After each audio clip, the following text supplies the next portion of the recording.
पहले बीबीसी ने नरेंद्र मोदी के ऊपर एक डॉक्यूमेंट्री को छापा और अब बीबीसी के ऊपर इनकम टैक्स का छापा। पहले बीबीसी ने छापा और अब उनके ऊपर छापा। लेकिन यह बात इतनी आसान नहीं है। बीबीसी के ऊपर छापा पड़ना, एक ऐसी संस्था है बीबीसी जो दुनिया भर में चलती है। 40 से ज्यादा भाषाओं के अंदर बीबीसी चलता है। और आपको लगता है कि बीबीसी कहीं पर कोई कमी छोड़ता होगा? बीबीसी के अंदर जो है वो कमी निकालना कोई आसान काम होगा? और बीबीसी को क्या नहीं मालूम होगा कि जब डॉक्यूमेंट्री छपी है, डॉक्यूमेंट्री बैन हुई है, तो क्या बीबीसी ने तैयारियां नहीं की होंगी?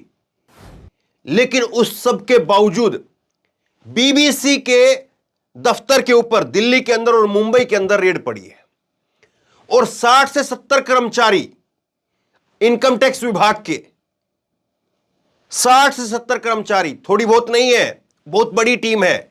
60 से 70 कर्मचारियों की टीम जो है वो छापा मारने के लिए पहुंची है और बीबीसी में काम करने वाले पत्रकारों के फोन वो जब्त करवा लिए गए हैं। कांग्रेस ने इसको लेकर के ट्वीट किया है और कांग्रेस ने इसको जो है वो अघोषित आपातकाल बताया है। पहले बीबीसी की डॉक्यूमेंट्री आई, उसे बैन किया गया।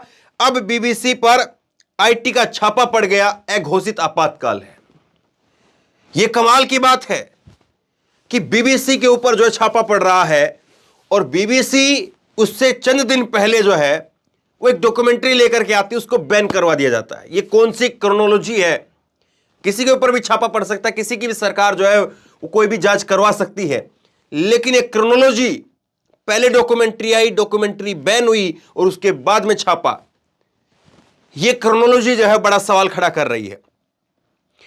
और इसी को लेकर के जो है वो अब विपक्षी पार्टियां मोर्चा खोल रही हैं कि यह अघोषित आपातकाल है। अखिलेश यादव का भी अभी ट्वीट आया है। अखिलेश यादव ने लिखा है, बीबीसी पर छापे की खबर वैचारिक आपातकाल की घोषणा है। तो ये कमाल हो रहा है। और जरा सोच करके देखिए, ये बीबीसी के ऊपर जो छापा पड़ा है, दिल्ली और मुंबई के अंदर जो छापा पड़ा है, ये तो छापा तब पड़ा है जब वो डॉक्यूमेंट्री दिखाई नहीं गई, डॉक्यूमेंट्री बैन हो गई। अगर डॉक्यूमेंट्री दिखा दी जाती तो शायद जिन जिन ने उसके अंदर काम किया उनके ऊपर जो है वो क्या क्या होता और उनकी गिरफ्तारियां होती, क्या होता, उस बात को जरा आप सोचिए समझिए। और बीबीसी के ऊपर छापा पड़ना, इसका मतलब और इसका संदेश क्या है, इस बात को जरा आप सोचिए। बीबीसी के ऊपर जब छापा पड़ सकता है तो हमारे जैसे जो संस्थान है, जो बहुत कम संसाधनों में चल रहे हैं, या और लोग जो अपना निजी काम कर रहे हैं, जिनके पास में कोई बहुत बड़ी टीम नहीं है जो सारे डॉक्यूमेंट्स को और सब चीजों को जो है वो व्यवस्थित कर सके, तो उनके पास में, उनके साथ में किस तरह से क्या कुछ किया जा सकता है, सोचिए जरा इस बात को। और इसीलिए मैं कह रहा हूं कि बीबीसी एक बहुत बड़ी एक नेटवर्क है बीबीसी, और हर चीज को बहुत बारीकी से मेंटेन करते हैं वो, और डॉक्यूमेंट को भी बहुत बारीकी से मेंटेन करते हैं। और खुद सरकार को इस बात का पता है, सरकार में बैठे नुमाइंदों को इस बात का पता है, लेकिन ना जाने फिर भी क्यों बीबीसी के ऊपर जो है ये छापा डाला गया। और जो बीबीसी पर अभी छापा पड़ा है, ये इंटरनेशनल लेवल पर इसकी कितनी बड़ी गूंज सुनाई देगी, ये तो वक्त बताएगा। क्योंकि देश में जो मुख्य विपक्षी पार्टियां हैं, इसको लेकर के अब लिखना शुरू कर दिया है। ममता बनर्जी की पार्टी की तरफ से भी जो है इसको शॉकिंग बताया है। अखिलेश यादव ने इसको जो है वो वैचारिक आपातकाल बताया है। कांग्रेस ने इसको अघोषित आपातकाल बताया है। बहुत बड़ी जो है वो खबर है। अब निकल करके क्या सामने आएगा, क्या नहीं आएगा, वो तो थोड़ी देर बाद में जो है साफ हो जाएगा। करीब 2-2.5 घंटों से रेड चल रही है। इसी तरह से न्यूज क्लिक के ऊपर भी छापा पड़ा था। न्यूज क्लिक के ऊपर भी जो है वो टीम भेजी गई थी। वायर को लेकर के निशाना जो है लगातार जो है साधा जाता है। तो ये जो है वो कुछ मुट्ठी भर पत्रकार बचे हुए हैं, कुछ मुट्ठी भर वो लोग बचे हुए हैं जो सरकार को अभी भी आईना दिखाने का काम कर रहे हैं। 2024 के चुनाव से पहले क्या सीधा संदेश ये है कि शांत हो जाओ, खामोश हो जाओ, वरना खामोश करा दिए जाओगे। सोचिए जरा इस बात को।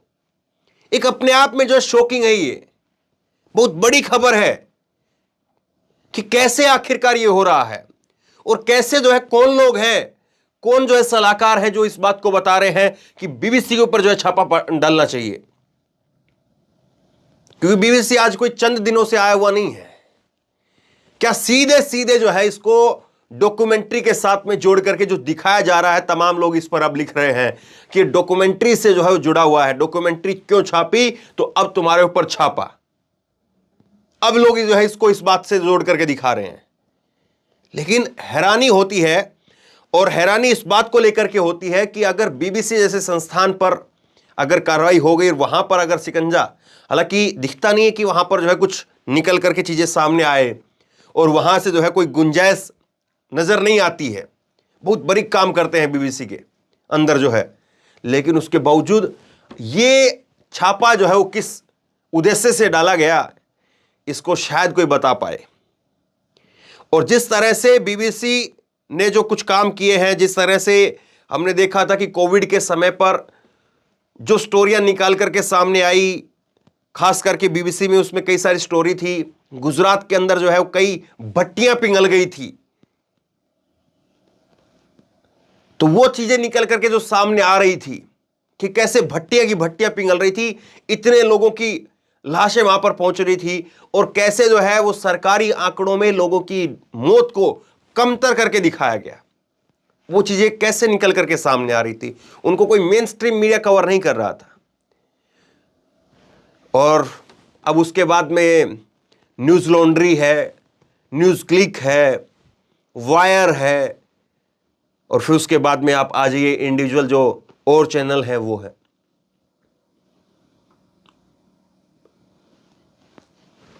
दो 2024 से पहले लगता नहीं है कि कोई आजाद आवाजें वो शायद बचे,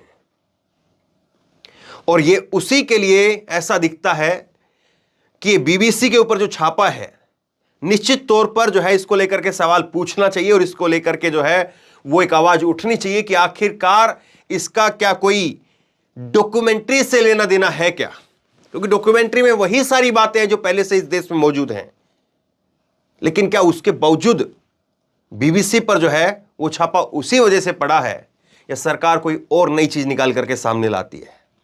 तो बहरहाल आप क्या सोचते समझते हैं, नीचे कमेंट बॉक्स में अपना राय जरूर बताइए। इस वीडियो को शेयर कीजिए ताकि लोगों को कुछ समझ में आए, लोगों को पता चले, लोग दिमाग की खिड़की खोलें, थोड़ा सोचें समझें, और इस खतरे को महसूस करें कि मौजूदा वक्त में पत्रकारिता जो है वो किस तरह की है और कैसे हो रही है और किस तरह से हो रही है।